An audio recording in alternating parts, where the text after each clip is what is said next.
বাসর রাতে নিজের স্বামীর জায়গায় যখন অন্য কেউ ধর্ষণ করেছিল তখন বুঝেছিলাম কষ্ট কাকে বলে। আমার কথা শুনে হয়তো খুব অবাক লাগছে, কিন্তু এটাই হয়েছে আমার সাথে।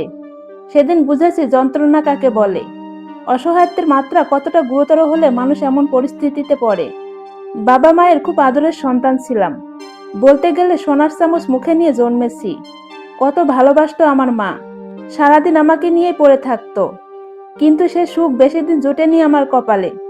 8 বছর বয়সে ক্যান্সারে আমার মা মারা যায়। সেদিন মাকে হারিয়ে আমি খুব কেঁদেছিলাম। প্রতিটা মুহূর্তে শুধু মাকে মিস করতাম। বাবাও মায়ের জন্য অনেক কষ্ট পেত, কিন্তু আমাকে বুঝতে দিত না। কিন্তু বাবা প্রায় সময় ব্যবসার কাজে ব্যস্ত থাকতো, আমাকে তেমন দেখাশোনা করতে পারতো না। তাই আত্মীয় স্বজন সবাই বলতে লাগলো আর একটা বিয়ে করার জন্য। আর বাবা মাকে অনেক ভালোবাসতো, আর নতুন বউ যদি আমাকে মানতে না পেরে আমাকে কষ্ট দেয়, এজন্য সহজে বিয়ে করতে রাজি হয়নি। কিন্তু সবার জোরাজোরিতে আর আমার কথায় বাবা দ্বিতীয় বিয়ে করে। সেদিন বাবাকে বলেছিলাম, বাবা, নতুন মা না এনে দিলে আমি আর তোমার সাথে কথা বলবো না। ভেবেছিলাম তো আমার নতুন মাটাও আমার আগের মায়ের মতো হবে। কে জানতো আমার কপালটা এমন হবে। সেদিন সত্যি বাবাকে নতুন মা আনতে বলিনি। এখন মনে হচ্ছে সেদিন আমি বাবাকে খাল কেটে কুমির আনতে বলেছিলাম। বাবা যখন নতুন বিয়ে করে বউ নিয়ে ঢুকে, আমি উকিঝুঁকি মেরে নতুন মাকে দেখতেছিলাম আর খুব খুশি হয়েছিলাম। কয়েকটা দিন হয়তো নতুন মায়ের সাথে ভালো ছিলাম, কিন্তু পর কখনো আপন হয় না, আর সৎ মা কখনো আপন মা হয় না। সেটা বুঝতে পারি কয়েকটা দিন পর। যে আমাকে আমার মা খাবার নিয়ে আমার পিছনে পিছনে দৌড়াতো, আর আমি বায়না করতাম, এটা খাবো না, ওইটা খাবো না, সে আমি আজকে ঠিক মতো খেতে পারছি না। এখন মনে হয় লবণ মরিচের ভাতও অনেক মজা। যে আমি সারাদিন বসে বসে পুতুল খেলে সময় পার করতাম, সে আমি এখন অনেক কাজ করি, তাও আমার নতুন মায়ের মন ভরে না। নানা রকম কথার বেড়াজালে আটকা পড়ে গেছি, ইচ্ছা করলে ওই কথার বেড়াজাল থেকে বের হতে পারছি না। দিনের পর দিন মানসিক আর শারীরিক যন্ত্রণা নিয়ে বেড়ে উঠেছি। আমার বাবাও বদলে গেছে।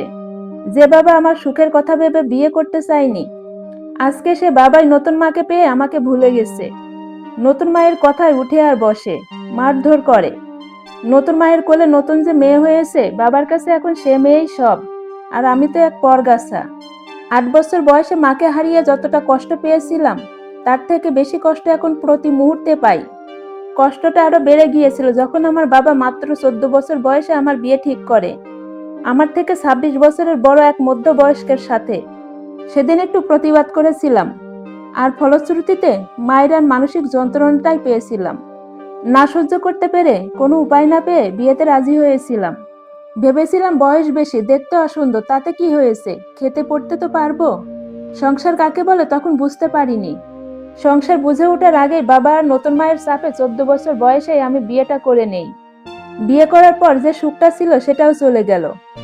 ঘরোয়া ভাবে চুপি চুপি লোকটার সাথে আমার বিয়ে হয়। আমাকে লোকটা গাড়ি করে তার বাড়ি নিয়ে যায়। যাওয়ার সময় লোকটার হাবভাব দেখে মনে হয়েছিল লোকটা নেশাখোর আর চরিত্রহীন। যখন লোকটার সাথে বাড়িতে গেলাম বুঝতে পারলাম লোকটা অনেক ধনী আর সম্পদশালী। আমাকে বাড়ির ভিতর ঢুকিয়ে শক্ত করে হাত ধরে রুমের ভিতর নিয়ে ধাক্কা দিয়ে ফেললো। আর উনি একের পর এক মদের বোতল শেষ করতে থাকলো। সব আশাই তখন নিরাশ হয়ে গেল। বুঝতে পারছিলাম আমার জীবনের সব সুখ উড়ে গেছে, তা আর ফিরে আসবে না। আরো যন্ত্রণায় কাতর হলাম তখন যখন খেয়াল করলাম রাতের বেলায় আমার স্বামীর পরিবর্তে অন্য একটা লোক আমার রুমে ঢুকে আমাকে জাপটে ধরে। ভয়ে জোরে চিৎকার করে উঠেছিলাম। পাশের রুম থেকে আমার স্বামী এসে বলল, কিরে হারামজাদি, এভাবে চিল্লাচ্ছিস কে? আমি ওনার এ ভাষাটা শুনে অবাক হলাম। কিছুটা বিস্মিত হয়ে শান্ত স্বরে ওনাকে বললাম, আপনি দেখেন এই লোকটা এসে আমার সাথে অসভ্যতা করছে। কর্কশ হাসি দিয়ে বলল, হারামজাদি, একে খুশি কর, না হয় তোর কপালে দুঃখ আছে। যা যা করতে বলে তাই কর। ওনার কথাতে আমার বুকটা ভেদ করে কলিজায় লাগলো। তবুও বললাম, আপনি আমার স্বামী হয়ে এমন কথা বলতে লজ্জা লাগছে না? হা হা হা, আমি তোর স্বামী, কে বলেছে? আমি তোকে তোর বাপের কাছ থেকে কিনে এনেছি। আশেপাশের লোক খারাপ বলবে তাই বিয়ের নাটক করেছি। তোর বাপ আমার কাছে তোকে বিক্রি করে দিছে। এখন আমি যা বলি তুই তাই করবি। উনাকে খুশি কর। এই বলে উনি লোকটাকে ইশারা করে দরজা লাগিয়ে চলে গেল। আর লোকটা আমার উপর পশুর মতো ঝাঁপিয়ে পড়ল। আমি বললাম, আপনি আমার বাবার বয়সী, এমন করবেন না। আপনার মা বোন মেয়ে থাকলে এমন করতে পারতেন? আমাকে ছেড়ে দিন, পায়ে পড়ি আপনার, আমার ক্ষতি করবেন না প্লিজ। কিন্তু তিনি এক পৈশাচিক হাসি দিয়ে আমাকে বলল, এসব বলে লাভ নেই সুন্দরী, আমাকে একটু খুশি করে দাও। এসব বলে আমার গায়ের উপর এসে আমাকে শক্ত করে ধরলো আর আমাকে খুবলে খুবলে খেলো। সেদিন আমার চিৎকার শোনার মতো কেউ ছিল না। মনে হয়েছিল এক হায়েনা আমার কাঁচা মাংস খুবলে খুবলে খাচ্ছে। ওনার খাওয়া শেষ হওয়ার পর আমার স্বামী আমাকে ঠিক একইভাবে খুবলে খুবলে খেয়েছে।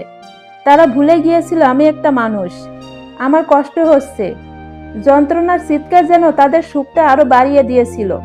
কাজ শেষে আমাকে লাথি দিয়ে ফেলে অন্য রুমে চলে গেল। আমি যন্ত্রণায় ছটফট করতে লাগলাম। সারা শরীরে হাইনাদের আঘাত করা ক্ষতগুলো ভেসে উঠল। সেই সাথে তীব্র যন্ত্রণায় কাতরাতে লাগলাম। বড় স্বপ্ন নিয়ে বিয়ে না করলেও একটু আশা নিয়ে বিয়েটা করেছিলাম, আর সে আশাও ভেঙে গেল। জীবনে এতটা কষ্টও লেখা ছিল বুঝতে পারিনি। আজকে আমার জীবনের সব শেষ। সারা শরীরটাই সাক্ষী দিচ্ছে আমি আজকে কতটা নিরুপায়, অসহায়। সেদিন বুঝেছিলাম পুরুষ মানুষ কতটা খারাপ, কতটা জঘন্য হলে একজন বাবা তার মেয়েকে এমন লোকের কাছে বিক্রি করতে পারে।